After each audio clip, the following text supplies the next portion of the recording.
Have you ever met a real psychopath in real life? Story 1. This happened last semester when I was finishing the 10th grade. I am a teenage girl with almost no enemies, which makes this story even stranger. I am still nervous to tell it because of the person it involves, but I will just hope it never gets back to them. It all began in my science class on the first day when my teacher created the seating plan. Unfortunately, he was one of those teachers who didn't want us sitting with our friends. He believed this would help us meet new people, but trust me, there are some people you really don't want to meet.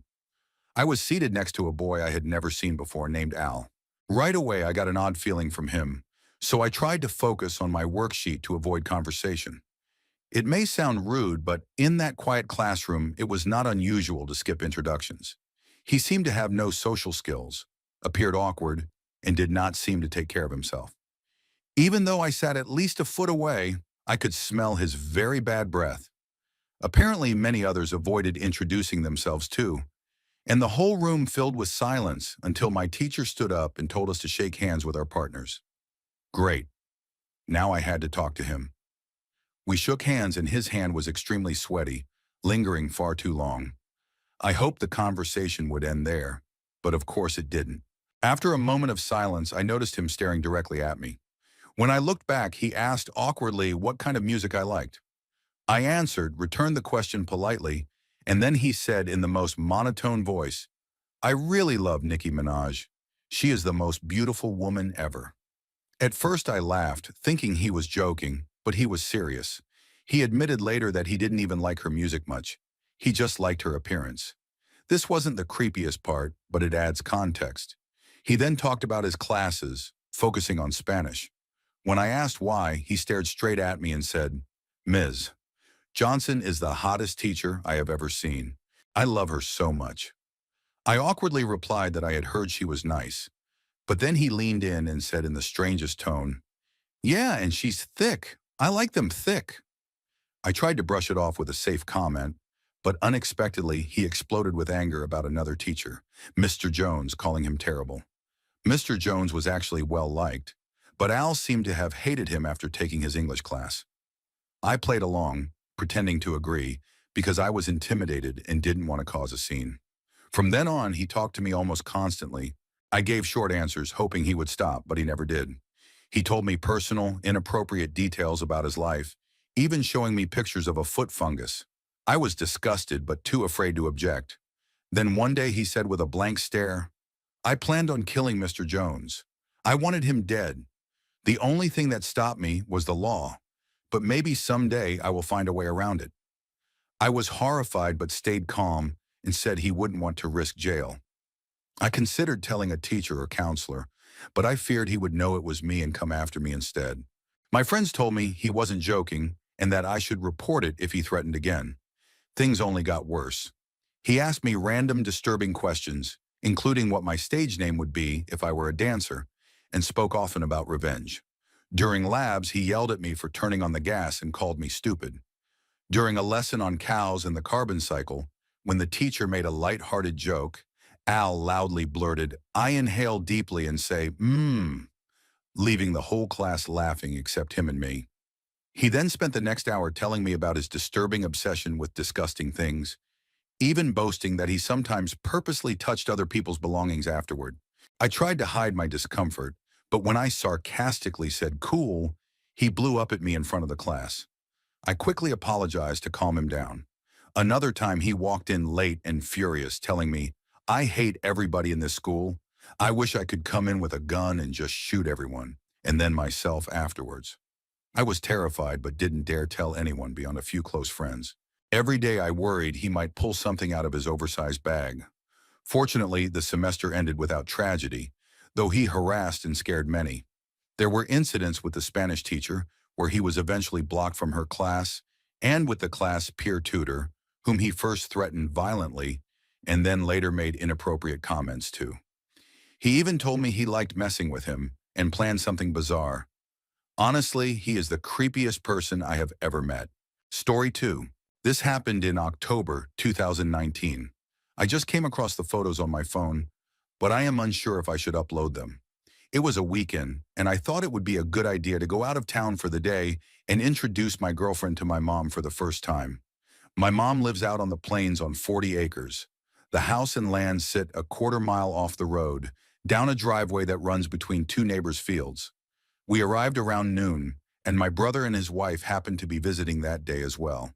So I introduced my girlfriend to everyone and to all the dogs. I noticed that the loudest and most obnoxious dog, the beagle, didn't come to greet us. My mom explained that the night before, she had gone outside to grab something from the truck, and the dog darted out the door into the field. He never came back. This wasn't too unusual, as sometimes dogs ran off for a couple of days before returning. Later that day, my mom recalled that around 1 in the morning, she and my nieces had been woken up by all the dogs howling and barking nonstop until they eventually quieted down. We went about our day enjoying the quiet until we noticed a hawk circling the same area in the field again and again. My brother and his wife went to check it out while I busied myself with something else. A few minutes later, my brother returned and told me he had found the missing beagle, but something was wrong and I should see it before telling Mom. I followed him into the field, expecting to find the dog dead. On the way, I saw a spot of blood and assumed it was coyotes. He showed me a blood trail that led to a larger puddle and then to another trail where the dog appeared to have been dragged. The trail ended where the dog lay. The scene immediately felt wrong. The plants around him were trampled, and he looked different. When I got closer, I realized he was missing his skin. This wasn't just a few injuries from a fight or scavenger birds. The only fur and skin left on him was his head, tail, and paws, with very distinct straight lines where the rest had been removed. Someone had deliberately killed and skinned our dog in the middle of the night, just a couple hundred feet from the front door. We called the police, who took 2 hours to arrive. We took pictures and searched the area. We noticed tire tracks but could not tell how old they were. We also found a pile of fresh horse manure nearby, which made us wonder if whoever did this had ridden in on horseback. To this day, the police have never followed up, and nothing else has happened. We installed cameras and mended the fences so the dogs can't get out, but we still have no idea who was responsible. I still have the pictures on my phone and can't bring myself to delete them. Story 3. We started dating 18 months ago. I ignored the red flags. Psychopaths have a pattern when imitating their victims. They say, "I like you, I am the same as you can trust me, and I am the perfect partner." He overwhelmed me with affection, and I was flattered. He was so good-looking and charming that everyone loved him, even my sisters. People commented on how happy I seemed and how good of a match it was, but he had strained relationships with his parents, his sister, and an ex-girlfriend. He told me he had prior charges for selling marijuana and had spent time in and out of probation. My sister once remarked on something unsettling about his eyes. A friend's girlfriend even tried to give an ultimatum that it was either her or him, which didn't work, but she clearly saw something before I did. The overwhelming affection consumed me. He began isolating me from my friends and family, insisting he wanted more time with me. I thought it was love, and I convinced myself I felt the same. Soon he started picking fights, keeping me up with endless arguments. Nothing I did was ever enough, though I gave everything. Once he held me down and screamed in my face to listen. I should have left then, but the abuse was scattered among moments of affection and gaslighting. We already had strong momentum. He was going to move in. We spent my money on wedding plans and furniture. The very first day he moved in, he accused me of not listening and screamed at me that night. I told him he couldn't live like that, and though things would sometimes calm down, they always escalated again. He claimed he was just defending himself and warned it would keep happening. He was financially, physically, emotionally, and surely abusive. I realized too late that the tens of thousands of dollars in debt we had accumulated was all in my name. When he punched a hole in the wall and then bought me flowers afterward, I started planning my escape.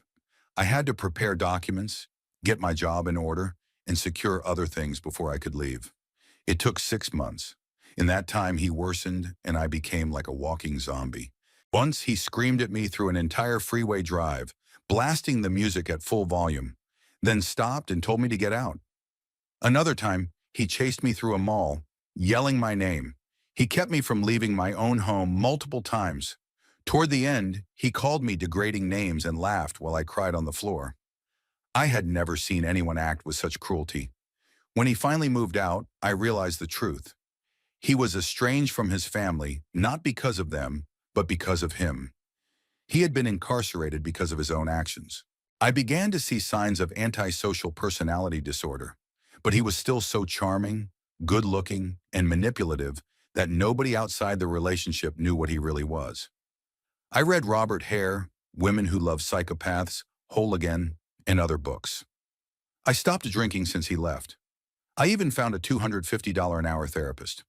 I recognized the weaknesses in myself that allowed this, but I needed to share this as both a release and a warning to others. Story 4. A few years ago, while I was still in university, I was in a serious relationship with a guy I thought was perfect for me.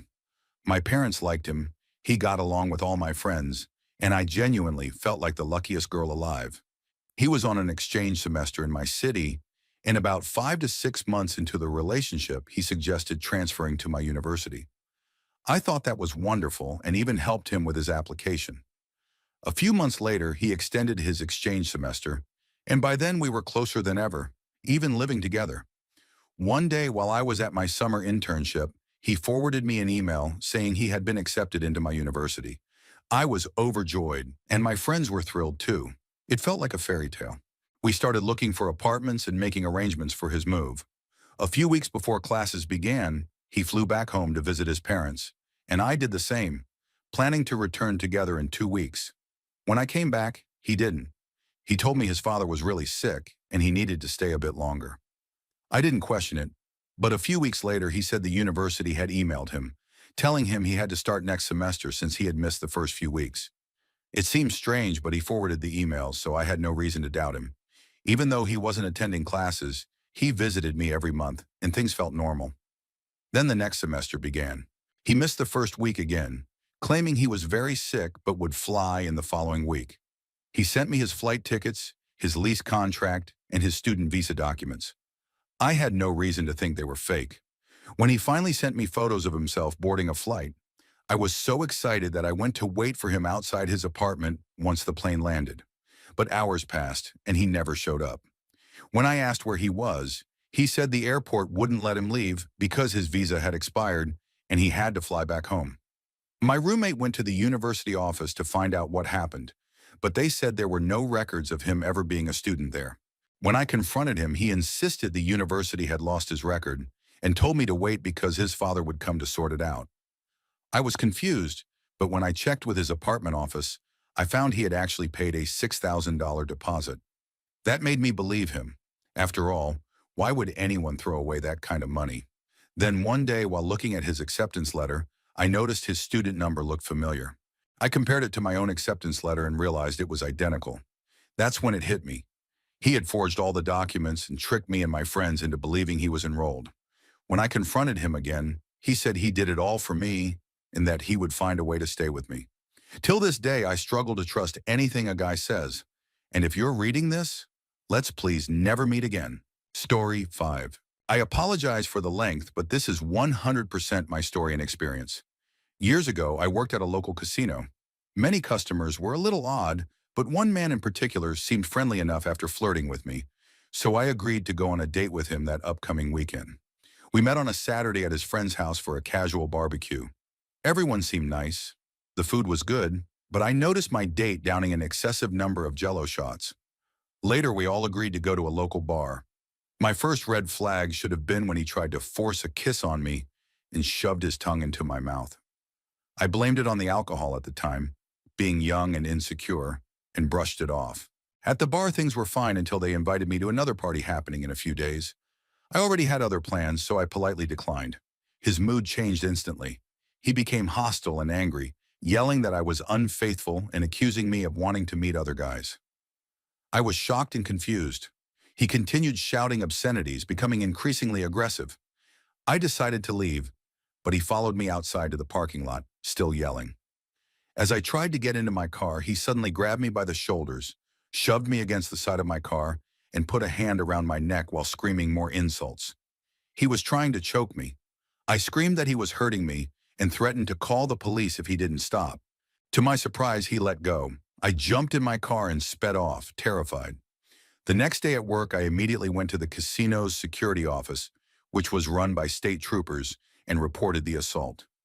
Since he was a regular customer, I did not want to risk seeing him again. They pulled up his record, and it was shocking. Multiple charges for assault, stalking, and even kidnapping. They blacklisted him, and when he came back a few days later, he was arrested and permanently banned. Unfortunately, I later found out from my female coworkers that they already knew he had a dangerous history but hadn't told me, saying I would figure it out myself. I felt betrayed and furious. To make matters worse, he began calling and texting me constantly, leaving threatening voicemails for nearly a year.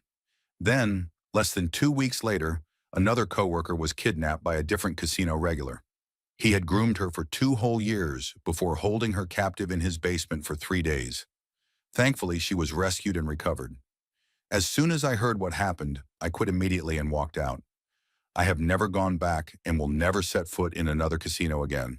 Story 6. Recently, I met someone in a Christian group at my college, let's call him Jackie, who seemed extraordinarily nice to me at first. We met when he texted me something casual like, "Let's go to the gym this week." I agreed, and almost immediately he started acting like my best friend. At the time, I didn't realize it, but now I see that he was trying to isolate me from my support network so that he could control the situation. He would say things like, "I've been praying for you this week," or "You're such a great person. I really appreciate our friendship." He also shared very personal stories under the guise of spiritual growth, such as admitting he had committed crimes in school and sold drugs, using these confessions as examples of forgiveness. He encouraged me to cut off my current friend group, saying I needed new people around me. He would sometimes take me to church alone, or offer rides to different events. The biggest red flag came on my birthday. He suggested we meet in a dark, secluded parking lot at 11 o'clock at night, just the two of us, to celebrate. Nothing ended up happening, but looking back, it was an extremely unsettling and suspicious situation. Story 7. I am pretty sure my ex-stepmother was a psychopath. I had known her for as long as I could remember because she had been friends with both of my parents since high school. Unfortunately, my mother struggled with alcoholism and pill addiction, which led to severe neglect when I was young. After missing most of my third-grade year, child services got involved, and custody was given to my dad, who was dating her at the time. In the beginning, things felt normal. She acted more like an older sister or friend, but soon everything began to change. When I was about 9, I was sitting on the living room floor playing with my back against the couch. She walked past me and deliberately bumped into the doorway. She immediately turned around, yelling and accusing me of pushing her. I was shocked because I hadn't even moved. Still, I began doubting myself, wondering if maybe I had done something without realizing.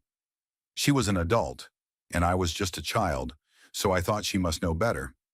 She was tall and thin, with long blonde hair, high-waisted jeans, and long red nails that later became a terrifying symbol for me. Over time, her hostility grew, especially whenever I had phone or letter contact with my mom. She claimed those interactions made me misbehave, though I was introverted, studious, and avoided trouble. She seemed to wait for opportunities when we were alone to treat me however she wanted. Mornings became military-style routines. She would rip the covers off me or grab my feet, twisting my toes with her nails to wake me. I had to follow her exact minute-by-minute schedule or face punishment. Finger twisting, painful pinches, heels grinding into my feet, even hairbrushes broken across my face. If the bruises were too visible, she would pretend I was sick and keep me home from school. Her cruelty extended into meals in public places. At dinner, she dug her toenails into my shins under the table until skin was scraped raw. At church, she pinched me so hard on the back that she left bruises hidden under my clothes. After school, I was forced to entertain her daughter exactly as she demanded. If I didn't comply, she would unleash her rage. Once, when her daughter tattled over something trivial, she dragged me down the hall by my hair and beat me with a belt until I was covered in bruises. And if I cried out, she hit harder. She also mocked me in ways that seemed playful to others, but were filled with malice. At family dinners, she would laugh and call me names about how I chewed, glaring at me when my dad wasn't looking. She mocked the way I walked, once kicking me in the knees until I fell, and then kicking me in the back, knocking the wind out of me. Teachers eventually noticed my bruises and swollen fingers and questioned my parents. She put on an act, crying and insisting she would never hurt me. I was transferred to another school, but the abuse only escalated. As I grew older, she became increasingly controlling. Friendships were restricted, and I was made to dress in ways that concealed me. When she noticed I was changing, her reactions became harsh, sometimes crossing painful lines. A relative eventually noticed signs of mistreatment and threatened to speak up. After that, I began spending more time away from home and slowly found the courage to distance myself. When I was 16, she cornered me in the kitchen for being slightly behind schedule and pressed a fork to my throat, hissing threats into my ear. I will never forget the chill of the metal prongs against my skin. My breaking point came during my junior year. I wore an outfit her sister-in-law had given me, a striped shirt and long shorts. It was completely appropriate, but she flew into a rage and clawed my arms with her nails. I finally snapped, shoved her off me, grabbed the phone, and told her that if she touched me again, I would call the police. For the first time, she looked afraid. I laughed and told her she was scared. Her expression went blank as she warned me coldly that if she had to make my dad choose, it would never be me. I packed my bag that day and left, spending the summer with her sister-in-law before moving in with my grandmother. She did not stop me, only made sure I knew I wasn't welcome back. Years later, after she had left my dad for someone else, we briefly spoke online. When I confronted her about everything, she dismissed it all with, "I'm sorry if you ever felt unloved. I was just really stressed, and you were a pretty rebellious kid." That was her only explanation for years of cruelty. Story 8. My former best friend might be a psychopath. I had been friends with him for a little over 3 years. When I first met him, I thought he was hilarious, kind, intelligent, and overall a really interesting person. Everyone thought that of him. He was loved by his peers and well known in the community. That detail is important. We only became true best friends a few months into our friendship, after one day when we were joking around and connected in a way I had never experienced before. We laughed until we couldn't breathe, and it felt amazing. When I first met him, his ex-girlfriend actually warned me about him. I was close to her, but I didn't believe what she said. I thought she was just a bitter ex. She told me that he went far past her boundaries, was unusually cruel at times, and once tried to drown her by holding her underwater again and again when they were swimming. I dismissed it as exaggeration, but looking back, I wish I hadn't. Later, he bragged to me about relentlessly bullying a kid in high school. He claimed he tried to push the kid into suicide and gave up only when the boy harmed himself but didn't go through with it. He laughed as he told me this, finding it funny. I had never seen him that cruel before, and it disturbed me deeply. Another time, we went hiking on a busy trail. He fixated on one woman there, constantly commenting on how gorgeous she was, even though she was clearly with her partner. Afterwards, when we went out to eat, the conversation drifted into sexual topics. At first, it seemed normal, until he revealed his darker fantasies. He admitted he fantasized about kidnapping, hurting, and even murdering a woman. He described it in disturbing detail, including what he would do afterward, and mentioned horrifying acts I won't repeat here. Once we finished eating, he kept joking about going back to that woman we saw on the trail, but it was obvious he wasn't joking at all. It felt more like he was testing whether I'd agree. After that day, I distanced myself from him, and as we both got busy with new jobs, we drifted apart. I thought I was free of him until I went to a party one night and he showed up. Just like I mentioned earlier, everyone still loved him. He was active in the community, went to church, and had a new job that made him look even more respectable. He told me he had joined the local police department. I was stunned. He had always said he wanted to go into law enforcement, but hearing it made me uneasy. Maybe he wanted to help people, or maybe it was the perfect cover for who he really was. At first, when we reconnected, he seemed normal again. He was charming, kind, convincing, so much so that even I started to believe he had changed. But then small things slipped through. He spoke of his cousin's death with complete coldness, showing no sadness at all. He talked about his girlfriend like she was just an accessory. He admitted to abusing his dog when he was younger, even killing other animals. He once bragged about kidnapping a S worker and scaring her. Whenever I pressed him on what scaring meant, he became hostile and refused to elaborate, which was strange because normally he loved giving every detail. On New Year's Eve, everything came to a breaking point. We were at a bar, and he got into a fight. He beat the man so badly that he was choking on his own blood, and he didn't stop until I yelled that the man could die. I tried to pull him off, but he was much stronger. When he finally turned to me, his face was blank, emotionless. Then, as if nothing had happened, he casually resumed his conversation like it was just another night. That was the moment I realized he was far more dangerous than I had ever wanted to believe. I reported him anonymously to the police, but I have not heard anything back. Given his connections and his position, I don't know if anything will ever come of it. What I do know is this. I am convinced he is a psychopath, or something very close to it. Story 9. There's only one person I have met in my life that I am absolutely certain was a psychopath, and she was a 10-year-old girl. The summer after I graduated college, I was living in a house in Berkeley with a few PhD students. It wasn't the best neighborhood, but not the worst either. Families lived nearby, including a woman and her daughter in the house next door.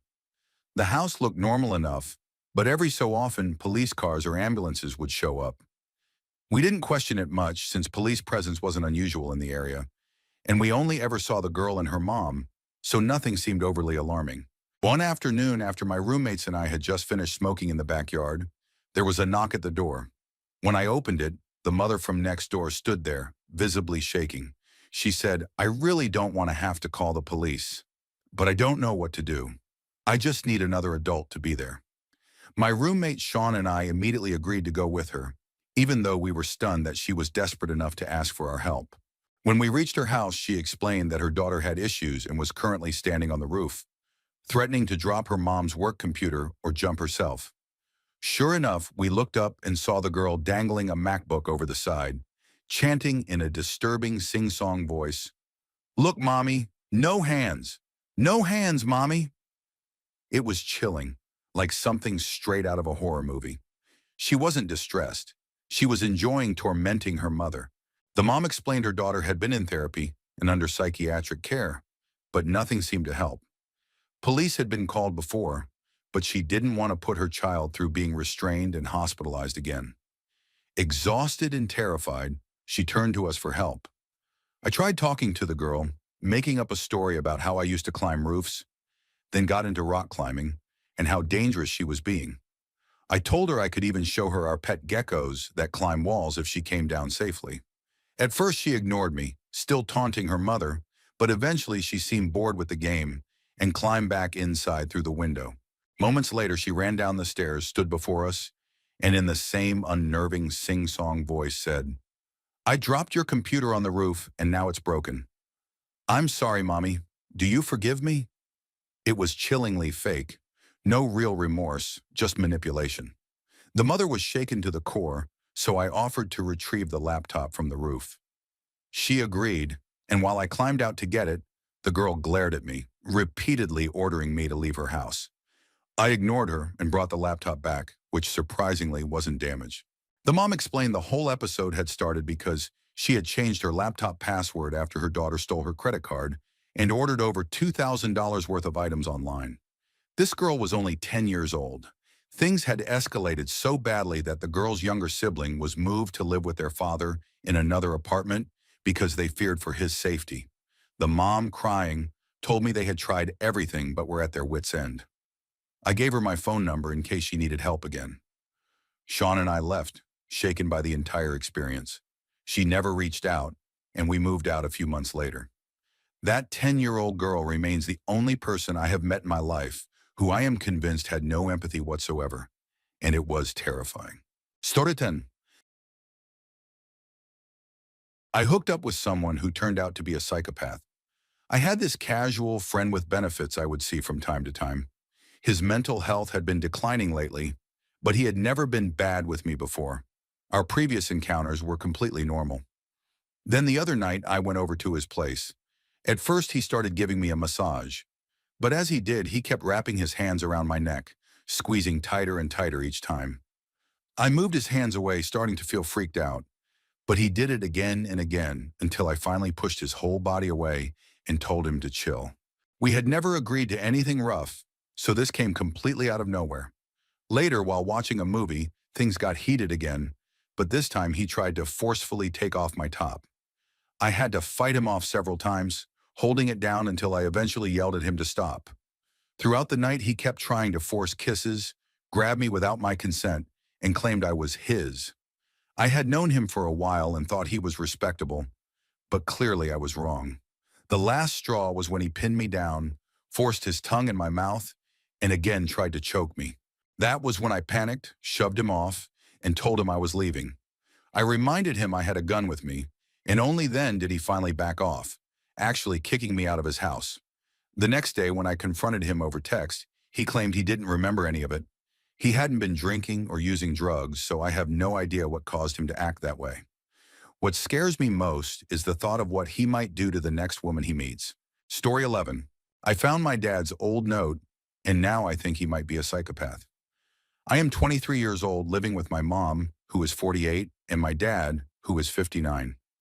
Today, while using his laptop, I stumbled across a notepad file that made me physically sick. It read like a journal or even a manifesto. To summarize, he has been cheating on my mom since I was in high school. Not just once, but weekly, with new women each time. Many of the names I even recognized. My dad always told me my mom was his first and only partner, but in this file, he bragged about being with dozens of women since his 20s.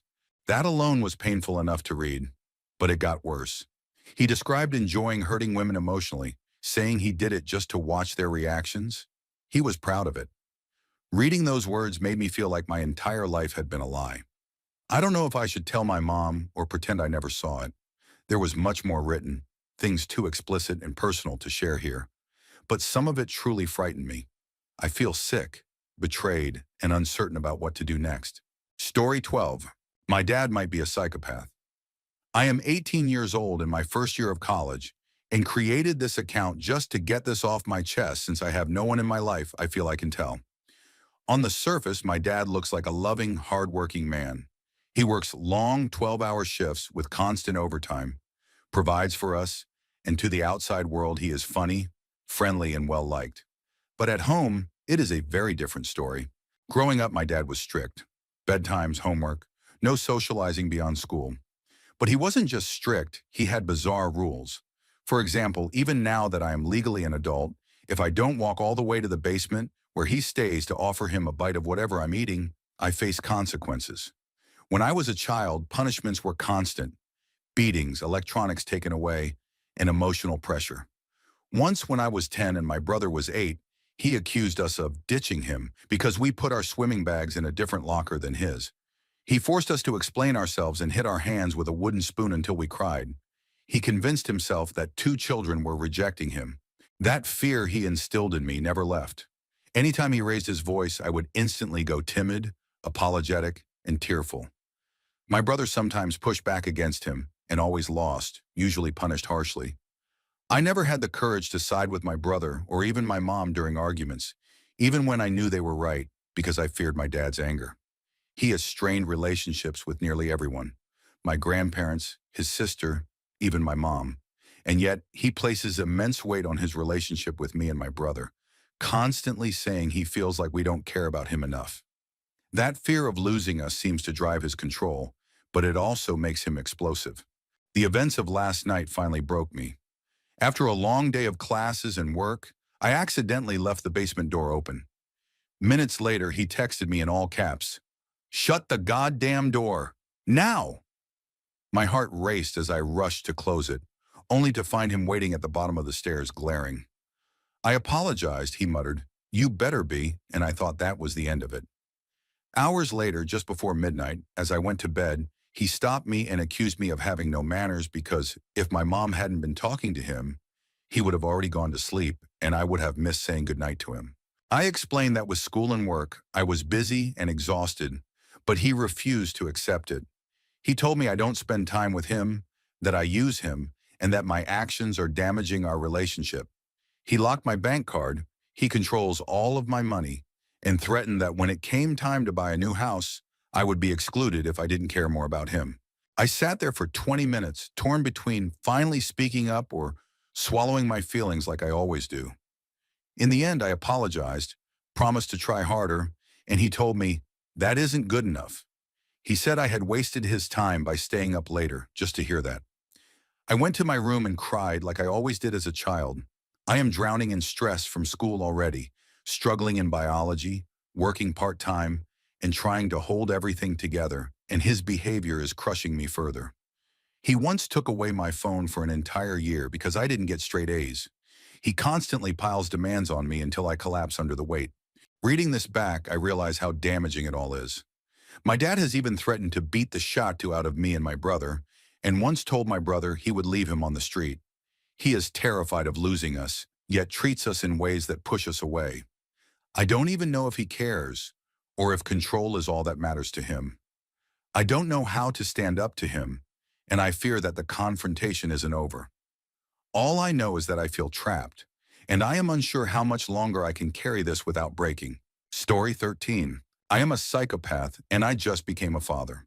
I have a girlfriend, though I do not love her, and now a child who feels to me like just another person. I don't care if you think this is fake or not. I just needed to write it somewhere.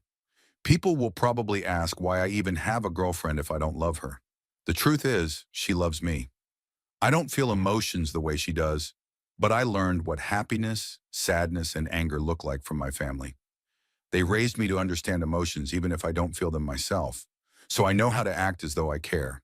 She feels happy when she is with me, and I keep the relationship because of that and because of S. To me, she is someone I can sleep with, and honestly, I think I am a S addict. Since I was 16, I have had many flings. When I turned 18, I didn't care about anything except that my partners were legal adults. I met my girlfriend on my 21st birthday. I know the social rules of relationships and that you aren't supposed to sleep with others, so I stayed with her. Another likely question is whether I am diagnosed. I am not, and no one in my life knows that I don't feel emotions. A third question is whether I have ever wanted to be violent. I haven't. I know some people with psychopathic traits enjoy hurting others, but that has never interested me. I simply don't care about people in the way they care about me. Now that I am a father, I know I have to provide for the child my girlfriend gave birth to. I am willing to marry her because she is helpful and good to me, especially Shuli. If I had to list the few people I like, she would be on that list. Story 14. I finally realized that my dad is just a psychopath. For the last year, I've been living with my parents, and my dad has been manipulative, intimidating, and spirit-crushing. For a long time, I thought there must be some core of empathy in him, something that made him want to be a good person. But I've finally accepted that there is nothing there. The strange part is that I am not even surprised anymore. I'm not angry or sad. It's like I've been pushed too far, too many times, and there is no fight left in me. It's almost a relief because I can stop trying to win him over or hoping he will change. He isn't really my dad to me anymore. He's just a person I live with. I don't think I'm in danger, but finding a new place to live has been difficult. For now, I just keep looking. Sometimes I feel tempted to drink just to take the edge off, but I know the real solution is to focus on my health and try to build connections with other people. I want to start by doing something small, like asking people how their day is. It's a beginning, and that feels like more hope than anything my dad has ever given me. Story 15. This story happened over a couple of years, and even now it makes me anxious to think about. When I was around 15, my mother reconnected with an old crush from her school days named Wayne. Not long after, they started dating. At first, I thought it was cool because I went to school with his son, Brandon, who was my age, and he had two younger kids, James and Allie. I didn't see Wayne much in the beginning since he and my mom spent most of their time together at his place. Not long before Christmas, Wayne called me to ask what I wanted as a gift. I barely knew him at the time, so it struck me as odd, but I assumed he was just trying to make a good impression. Soon he started coming around more, and I couldn't shake the uneasy feeling I had about him. Something about him just set off alarm bells. He eventually moved in with us, and I convinced myself my nerves were just because things were moving too fast. One night while my mom was working at the liquor store, I got into an argument with Wayne. I don't even remember what it was about, probably just teenage attitude. But out of nowhere, he headbutted me. I was stunned and told my mom, but nothing came of it. Eventually, he persuaded her to quit her job, claiming he could support us financially. Then things got truly disturbing. Suddenly, I had a peeping Tom outside my windows at night. Neighbors saw someone peering in, even taking photos, and there were footprints in the snow leading to my room. We called the police, but they could never catch him. Wayne stepped in like a hero, convincing my mom to install an expensive security system and even to get a dog for protection. Later, I would learn the awful truth. Wayne had hired people to spy on me at night. Things escalated into outright abuse. He became violent with my mom, with me, and even with our dog, Coda. I used to hold her and cry, terrified and feeling helpless. One night he came home filthy, with ripped clothes and covered in blood, claiming he had been mugged. Not long after, homicide detectives showed up at our house. Wayne brushed them off and told me it was just routine questioning about a missing neighbor. Later, a body was discovered, and though it was never proven, I am convinced Wayne was involved. We also learned he had a crack addiction, though you wouldn't have guessed it from his appearance. He was a big man, and his size made everything more terrifying. Things came to a breaking point when I heard banging one night during an argument. I ran to find my mom cornered in the bathroom while Wayne was on top of her, beating her. I tried to stop him, but he turned on me, lifted me by the neck, and punched the wall beside my face before letting me go. He then grabbed a sharpened battle axe he had hanging on the wall and chased us through the house. I thought we were going to die. My mom had already tried calling the police earlier in the fight, but they hadn't come. I was on the phone screaming to 911 as we ran. Somehow, Wayne stopped and left before the police arrived. He was eventually caught and charged. We were summoned to testify in court. My mom was too afraid to take the stand, but we still had to appear. Seeing him again was horrifying. In the courthouse, he gave us the most sinister grin I have ever seen. Pure satisfaction, no remorse. Wayne, if I'm ever unlucky enough to see you again, I hope it's from as far away as possible. Story 16. I am so relieved to finally be out of a potentially dangerous living situation with a roommate who honestly could have hurt me without a second thought. From the start, her behavior was unsettling. Before moving in, she randomly demanded I switch rooms with her, then never showed up when she said she would. I eventually got tired of waiting and moved into my assigned room. We were supposed to share a 2-bedroom, 2-bath unit. When she finally arrived, she immediately started badgering me for my room, arguing that she had a disability and deserved the larger one. She complained about everything in the apartment. Some quick background. She was 39 years old, divorced, unemployed, not in school, and somehow living in student housing. She insisted I follow her rules. No shoes in the apartment and no pork because she was Muslim. When I agreed, she seemed almost disappointed, like she wanted it to be a fight so I would leave. Soon her behavior turned even more bizarre. She threatened to call the police if I ever had guests and bragged about how often she had done that at her previous residence. She went on long discriminatory rants about refugees, international students, and even made racist remarks. She claimed she had been wrongfully evicted before and that housing staff stole her belongings. She stalked them online, screenshotting photos of their families, cars, and homes. She also mentioned a student who had an injunction against her and frequently asked if I knew him or how to find him. Her behavior in the apartment was exhausting. She washed shoes and pillows at 1 in the morning, sent me streams of hostile messages whenever I had a guest, and constantly created conflicts. One night I moved a washcloth off the oven handle while I was using the oven, thinking it was a fire hazard. She came pounding on my door at 11 at night, accusing me of touching her property and yelling, "Your mess," at me even though I hadn't left one. She suggested we use separate garbage bins, but as soon as I lined mine, she started throwing her trash into it. Every night at exactly 10, she disappeared for an hour, then returned wired and overly talkative, launching into hours-long rants. One night, she even asked me if I knew who Jim Jones was. When I said no, she told me he had the right idea. Later, when I Googled who he was, I was horrified.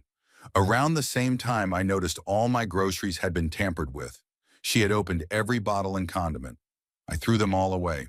Things escalated further when I went to do laundry in the common area. She had left 2 pairs of pants on top of the washer.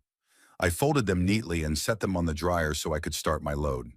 She walked in and immediately began screaming, calling me girl in a demeaning way and yelling that I had touched her property.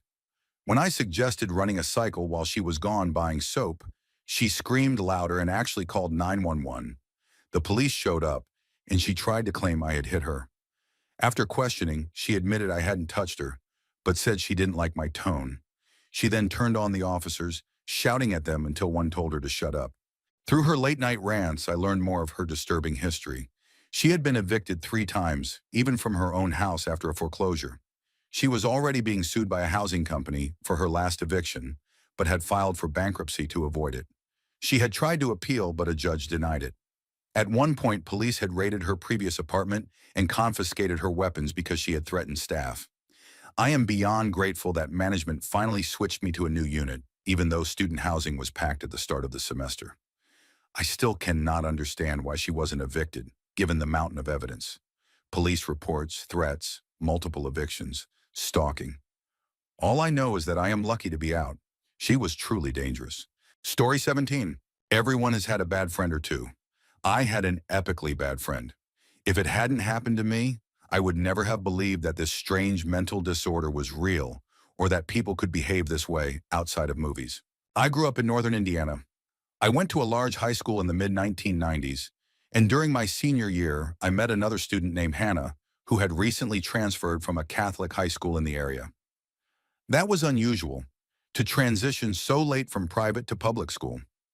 Hannah said she had been expelled after a fight with another student over some drama involving a boy. According to her, the other girl had made allegations and accused her of attacking her. Police had been contacted and a restraining order was placed, which led to her expulsion. That was how I came to know her. Hannah insisted none of it was true. Later, I went to college in Indiana while she went to Florida. One day, a friend of mine from the dorms ran into a guy she had known back in high school. Afterward, my friend told me a strange story. 2 girls had been fighting over this boy, each claiming to be in a secret relationship with him, though neither actually was. The whole situation was bizarre. Then she mentioned one of those girls was named Hannah. The next summer, Hannah and I were both back in our hometown. I hung out with her casually and told her what I'd heard. She said she would tell me what really happened. She admitted she had a crush on that boy, but when she saw him talking to another girl named Julie, she became jealous. Hannah convinced herself that the boy wanted to be her boyfriend, and she believed Julie had said something bad about her. Julie was popular, a cheerleader, and Hannah hated everything about her. So she told me she had decided to push Julie toward a breakdown. I was horrified, but Hannah showed me books she kept hidden in her closet. One was about revenge and dirty tricks. Another had a cartoon on the front and in bold letters, gaslighting. This was back in 1995, before that word became common. I had never heard of it. Hannah explained that gaslighting meant driving someone crazy by making them question what's real. Then she proudly told me what she had done to Julie. She pretended to be her friend, got her phone number, and started making anonymous calls. A boy from her church who had a crush on her agreed to help in exchange for favors. He pretended to be Mike on the phone, and Hannah rewarded him for each call. Fake Mike told Julie to keep their relationship secret. Hannah also put notes in Julie's locker, signed with Mike's name. Fake Mike would make plans at the mall, then never show up. Hannah even made a mixtape with disturbing whispers like, "You should kill yourself" between songs. And when Julie reacted, Hannah sat there stone-faced, pretending she heard nothing. Julie's parents confronted Mike, not knowing he had nothing to do with it. Julie was humiliated at school when everyone thought she was crazy. Hannah said she loved every minute of it until Julie's parents checked their phone bill and discovered the calls had come from Hannah's house. Julie confronted her, and something physical happened in a stairwell. Julie claimed Hannah tried to push her over the railing. Hannah denied it, saying it was just an accident, but she was expelled. She didn't seem ashamed. She was proud, only upset she got caught. That summer, Hannah started dating a guy named Derek. She constantly bragged about their secret relationship, but at a party he shouted at her to leave him and his girlfriend alone. He had traced strange calls back to Hannah's number. She admitted she'd been trying to break them up, but claimed she overplayed it. Later, when Hannah was depressed over Derek, I took her out to a bar. She flirted with a much older man, and soon I realized she was paying strangers to make anonymous harassing calls to people she disliked. She handed the man her phone, money, and told him what to say. The years that followed only got worse. Hannah was accused of trying to push another girl named Kelly off a ledge. She denied it again, saying it was a misunderstanding. She claimed Kelly overreacted, but Kelly insisted Hannah had done it on purpose out of jealousy. Hannah moved to Minneapolis later, and her life spiraled into drugs and dangerous behavior. She became obsessed with a man named Dan. She spread lies to his girlfriend, manipulated friends, and pretended Dan was secretly in love with her. She tricked people into believing they were together, even impersonating his voice on phones. One day I learned she had nearly killed one of her roommates with a hero overdose. The roommate had been clinically dead before paramedics revived her. Hannah told the police she was suffering from temporary psychosis and avoided prison by going to rehab. She excused it as just another accident. I began to realize she had a condition called erotomania, the delusional belief that someone is secretly in love with you. Hannah had built an entire false reality around Dan. She became more erratic, showing up uninvited at my apartment, once even pulling a purple revolver out of her purse and claiming it was for protection. Eventually, I received bizarre anonymous calls, three-way conversations where men yelled at me for supposedly hurting Dan. It became clear Hannah was impersonating me and manipulating him, just as she had with Julie years before. Finally, I cut all ties. She stalked me, screamed at my door, then claimed Dan had killed himself. That was the last time I saw her. I changed my number, moved, and cut off old friends so she couldn't find me. Hannah from Indiana, if you're out there, let's never meet again. Story 18. When I was about 20, I had just gotten out of a relationship and was testing out dating apps. I matched with a guy named Alex. He wasn't my usual type, but his profile looked normal. In school, had a job, a car, friends. Nothing about him seemed odd, so when he showed a lot of interest in me, I agreed to meet up. He picked me up for what he called a driving date. Basically, we just sat in his car and drove around for hours. Not the smartest choice on my part, but I was young and naive. From the moment we got on the road, he blasted music at full volume with the windows down, screaming the lyrics out into the street. People stared as we drove past, clearly annoyed. But when I pointed it out, he just laughed and said, "Nah, everyone loves it." They definitely did not. After about 40 minutes, he pulled into downtown, parked outside a famous landmark, and without saying a word, got out of the car and lay on the ground, just staring up at the tower. Then, as quickly as he dropped down, he jumped up and said, "Let's get some food." The whole thing was bizarre. Instead of stopping nearby, he drove 2 cities away, adding hours to our date. On that drive, he suddenly started spouting racist nonsense, then shifted into talking about how depressed he was. Out of nowhere, he asked me if I'd ever hurt myself. He told me he'd been hospitalized for it before. We had only known each other for a few hours, and the intensity of the conversation was unsettling. Worse, I was stuck, in his car, far from home, and he had my address. I decided the safest option was to play along and not upset him. We eventually ate dinner, and at least he paid. But on the way back, he took long detours, stretching a 1-hour trip into 3. By the time we were close to my city, it was late, around 11:30 at night. That's when things got even scarier. He sped into a dark neighborhood, flying around sharp corners. I asked him to slow down, and he turned to me with a blank expression and said, "You know, I've had some really hard days." Trying to keep him calm, I said, "I know, you told me." "I'm sorry," he replied. "I used to hurt so bad that I'd drive like this and kill squirrels, just so something else could hurt as much as I did." I froze. Hearing that in the middle of the night, while trapped in his car, terrified me. I asked carefully if he still did that, and he said, "No, not anymore." I didn't believe him, but I didn't dare push. We were finally nearing my neighborhood when he asked if I had ever been to a certain park nearby. I had, but even if I hadn't, I would have lied, because it was down a cliff, pitch dark, and completely deserted at night. Of course, he turned toward it anyway. The parking lot was empty, with just a few dim streetlights, and the moment he parked, I thought, this could end badly. While we were there, he forced me into kissing him and got handsy, ignoring the fact that I was pushing him away. Thankfully, it didn't escalate beyond that, and eventually he drove me home. The second I walked through my door, I blocked his number and every account he had. I often think back on that night and wonder, did I actually go on a date with a psychopath? Story 19. I met this guy during my freshman year of high school. The first time I noticed him was in gym class, where he was standing with my ex but looking pretty uncomfortable. I asked him if he wanted to walk laps with me, and he agreed almost immediately. From that moment, he started talking trash about my ex. I brushed it off since my ex was known for being nasty anyway. After a couple of days of light flirting, I asked him out, and he said yes. At first, everything seemed normal. During those first few months, things were fine, though there were some moments where he seemed a little off. He would be blatantly rude to teachers and other students, but I ignored it. He often complained about how terrible his home life was. I was shocked when I finally visited his house and discovered it was actually one of the nicest houses in town. Later, when his family was supposedly struggling to pay bills, I even raised money for him, but he didn't seem grateful at all. Over the last few months of our relationship, he began treating me like I was stupid. I told myself I'd give him a month to change his behavior, but the final straw came when my grandmother passed away. He showed no care whatsoever, and instead he got mad at me for being upset. That was the moment I knew I had to end it. I dumped him a week later, but he didn't take it well.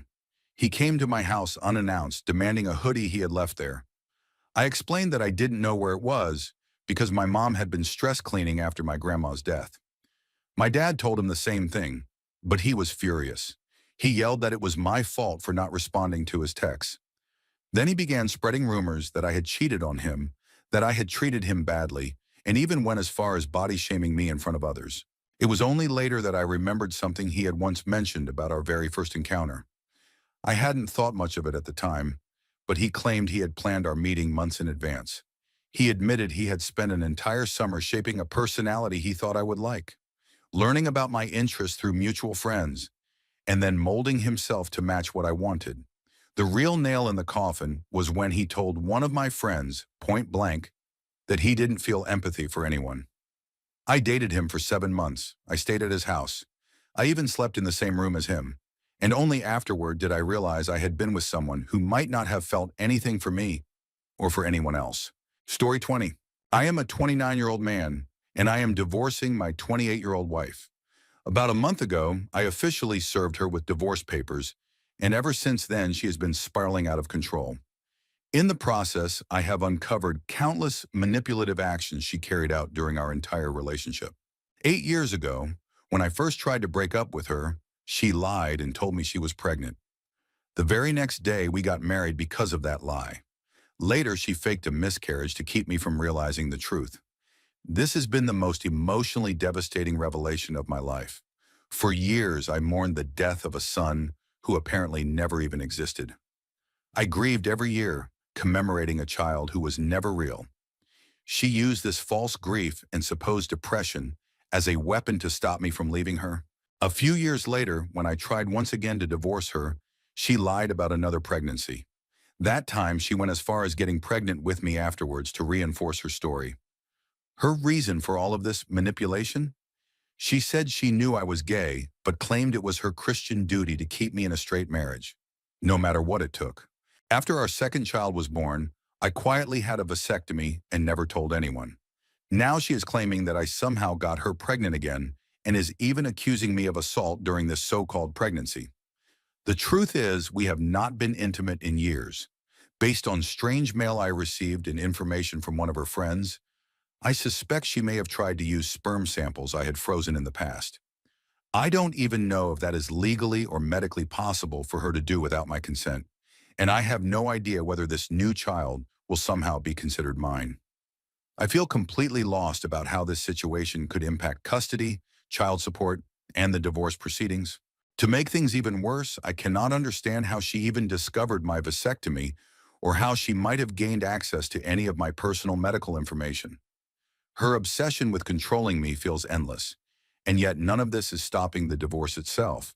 It is only making it drag out longer and become more exhausting.